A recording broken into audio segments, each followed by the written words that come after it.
નમસ્કાર બધાને, જય બાબારી, જય રામા ધણી મિત્રો.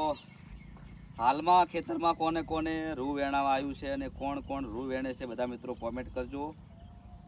અલા તે કદી રૂ વેણેલું છે? મેં તો કદી રૂ વેણે નહીં કે જોયેલું એ નહીં, આજ પહેલી વાર જોઈ રૂ.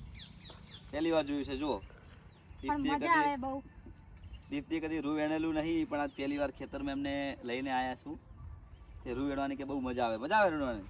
રૂ વેણવાની તો ખૂબ જ મજા આવે છે.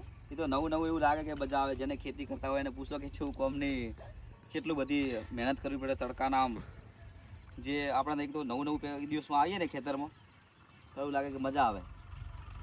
પણ અમે તો આખી જિંદગી મહેનત મજૂરી કરી છે એટલે અમને ખબર છે કે ખેતી કરવી કેટલી કાઠી છે. તોય પાછું ખેડૂત તો પાક પાકે, રૂ પાકે, બાજરી પાકે, ઘઉં પાકે, કોઈ બી ધન પાકે તો ભાઈ ગંજમાં લઈને જઈને તો મહેનત મજૂરી કરેલી હોય ખેડૂતે, એનો વેપાર કરે ડાયરેક્ટ સીધા બેઠા બેઠા કે આટલા પૈસા તોય ભાવ મળે નહીં.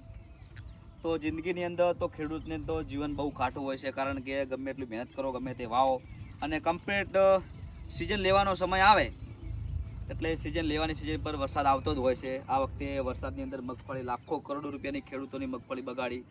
4 મહિના પહેલાં પણ મગફળી પાચી હતી, એ પણ ખેડૂતોને બહુ નુકસાન આવ્યું. તો ખેડૂતનું જીવન તો બહુ કાઠું હોય છે. તો ભગવાન માતાજીને એટલી પ્રાર્થના કે ખેડૂતોની ઉપર થોડી દયા કરે.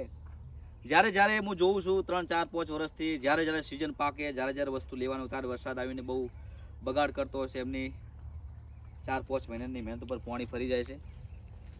તમારું શું કેવું થાય છે મિત્રો? કોમેન્ટ કરજો, કારણ કે ખેડૂતના દીકરાને તો વેદના બધી ખબર જ હોય છે.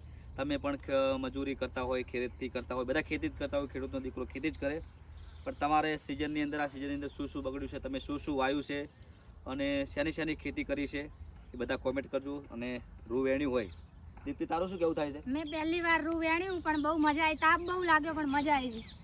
જો દીપ્તિને તાપ લાગ્યો છે પણ બહુ મજા